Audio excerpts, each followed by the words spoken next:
The matches glow. Your jaw glows too, rotting from the inside. You are 12 years old.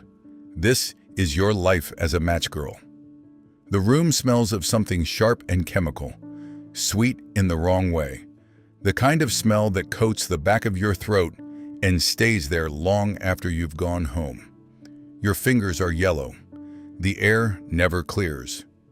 200 girls breathe the same breath in here, and the fumes from the dipping vats rise and hang at the ceiling like a second sky. Outside, London carries on without you.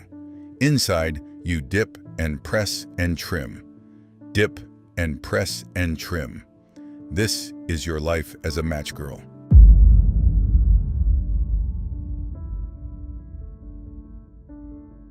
The factory is in Bow, East London.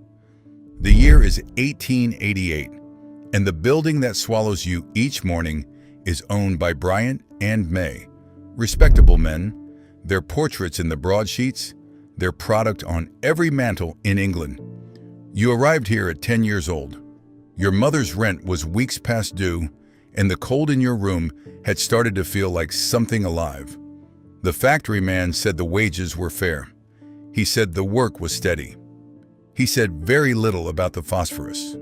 The factory floor is loud and enormous.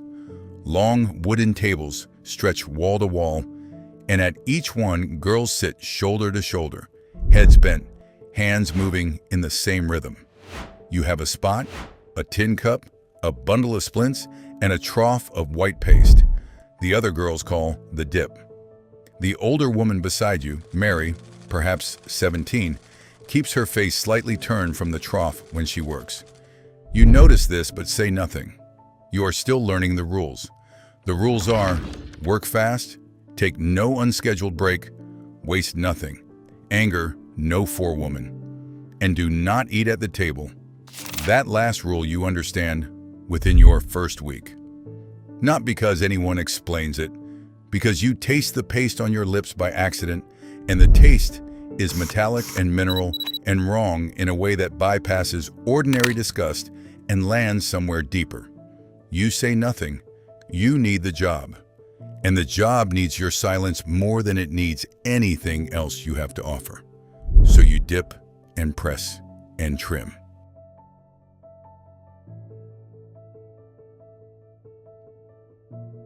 The work is not complicated.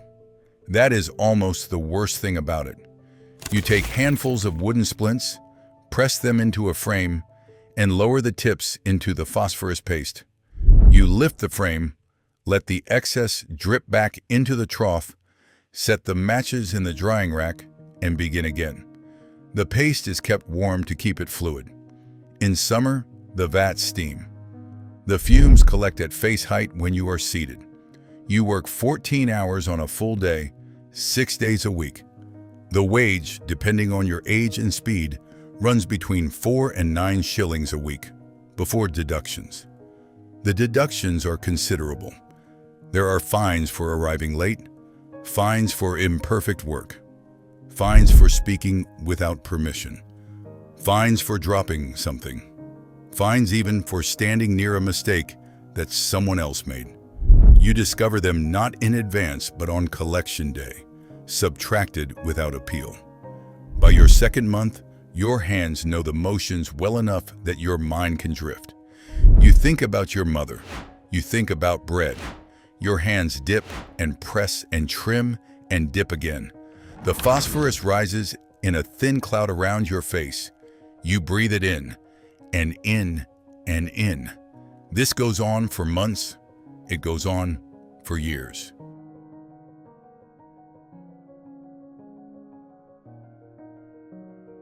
It begins as a toothache. This is important because a toothache is ordinary. You have had them before, so you tolerate this one, pressing your tongue to the spot, sleeping on the opposite side, managing. The threshold below, which you say nothing is high, because it has to be. Then the swelling starts.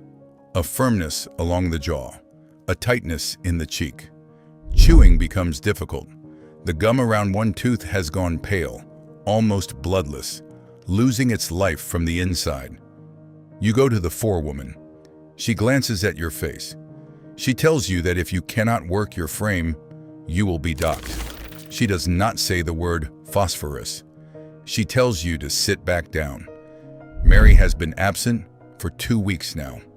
You heard she was sent home with an infected jaw. You do not ask more. Asking too many questions is, in its way, another kind of fine. You sit back down. The pain deepens.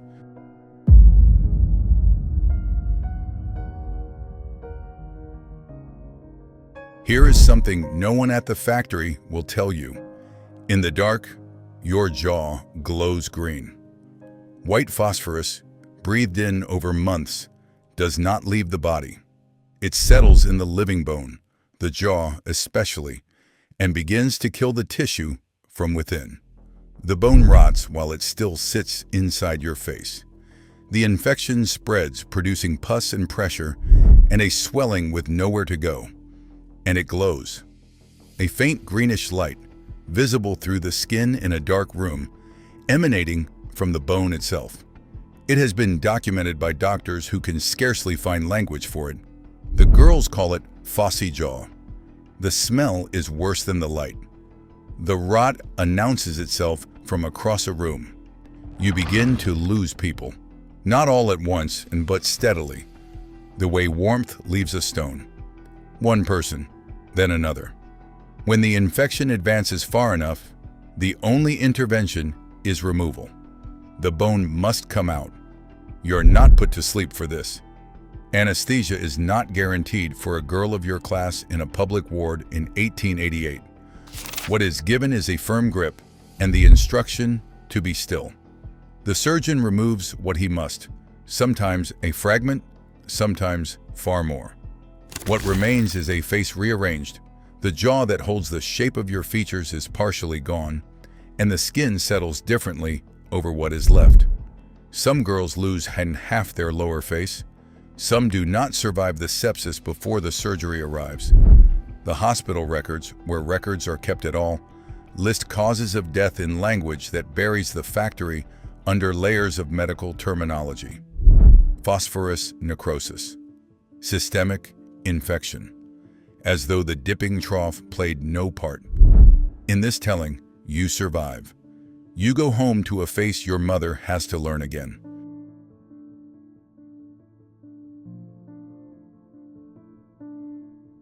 Surviving in a body that marks you carries its own cruelty. The jaw heals as well as it will, which is not well by any standard a stranger applies. You can speak carefully. You can eat certain things. What you cannot do is hold employment. No house in service wants a girl whose face unsettles the family. No shopfront will have you. The factory itself, the one that made you this way, cannot use you now that you are used up. You are 17. You have been removed from every category of employable person. The streets of the East End are not abstract to you. You know the names. You know what some of the girls from your table now do after dark because there was nothing else left. Not a choice. The word choice implies alternatives, and for many of them, there were none. Others go to the workhouse. Some simply disappear, and no one asks with real persistence. The matches you made for 5 years are on the mantelpieces of good homes all over England. Warm fires were lit with them, candles, cigars, birthday cakes. Every small warm moment preceded by a girl like you, bent over a dipping trough, breathing in what would later eat her face. No one in those warm rooms is thinking about you.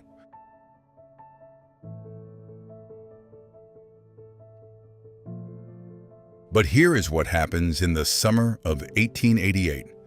A woman named Annie Besant writes about you. She is educated, she has standing, she moves in rooms you were never invited into. But she comes to Bow, she speaks to the girls who will speak to her, and she publishes an article in her newspaper, The Link, titled White Slavery in London. It names the fines, it names the phosphorus, it names the jaw. Bryant and May respond by pressuring their workers to sign a statement calling the article false. The girls refuse. 3 are dismissed.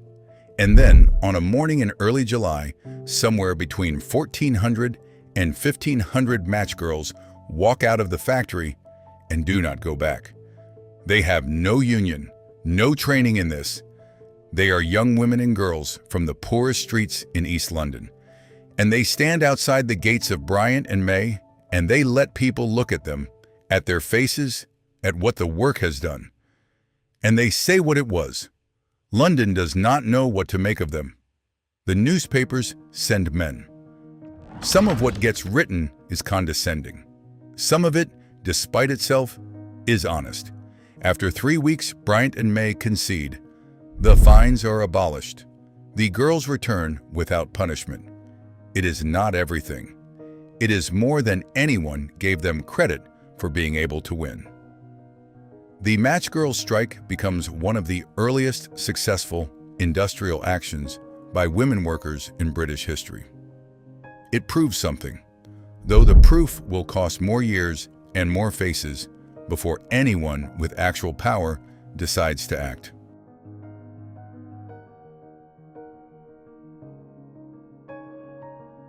The strike changes some things, not fast enough.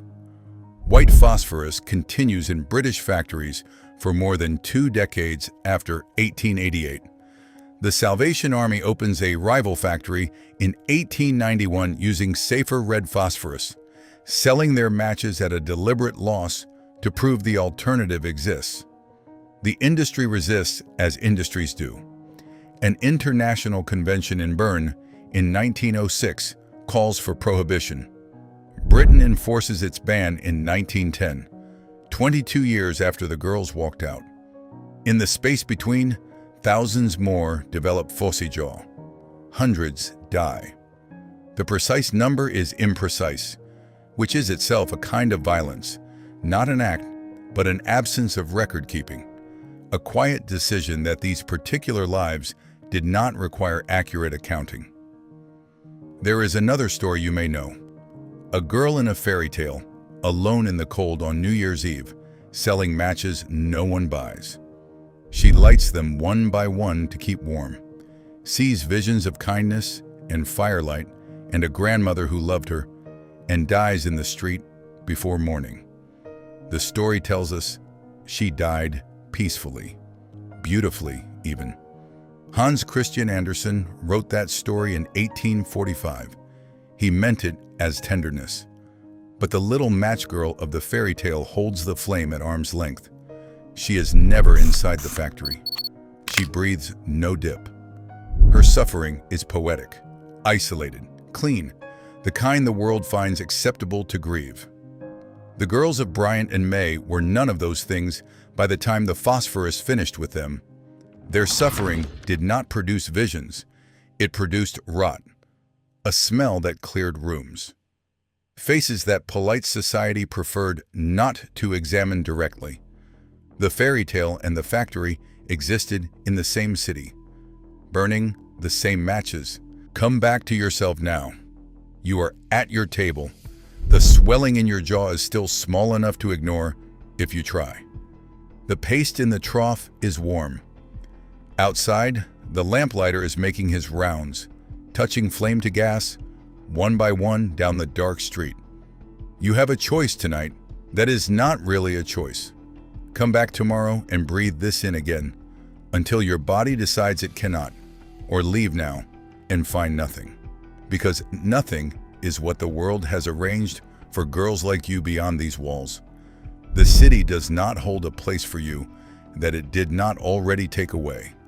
The matches cooling in their racks would glow if you took them somewhere dark enough. Tomorrow the bell rings at 6. Tomorrow you go back. If this made you sit with something uncomfortable, consider subscribing. Hit that button below. It costs you nothing, and it's the only way to make sure you don't miss what's coming next. Every week, we go somewhere history forgot to explain. And tell me in the comments, is what professional mourners do an act of service or something else entirely? Until then, hold on to the grief that belongs to you, while you still can.